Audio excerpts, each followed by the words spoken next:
Hello batting families. புது video போட்டிருக்கோம். ஒரு தமிழத்தில் வந்து எப்படி விராட் கோலி டோனி அடிச்சுன்னு கேட்டுருக்காரு. டோனி அடிக்கிறது இப்போ நினச்சிருக்கீங்க, அப்படி அடிக்க கூடாது கைஸ். டோனி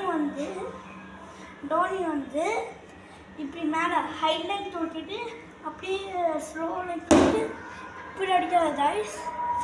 இப்படி அடிக்கணும். விராட் கோலி வந்து எப்படி அடிக்கலான்னா டோனி மாதிரி இப்படி அடிக்க மாட்டாங்க கைஸ். இப்படி வச்சுட்டு இப்படி அடிப்பார் கைஸ். கைஸ், இந்த வீடியோ பிடிச்சிருந்தா லைக் பண்ணுங்கள், ஷேர் பண்ணுங்கள், சப்ஸ்கிரைப் பண்ணுங்கள். முழுக்காமல் இந்த வீடியோ பிடிச்சிருந்தா பிடிக்கலையா கமெண்ட் பண்ணுங்கள். ஹாய் பேட்டிங் ஃபேமிலி, பாய்.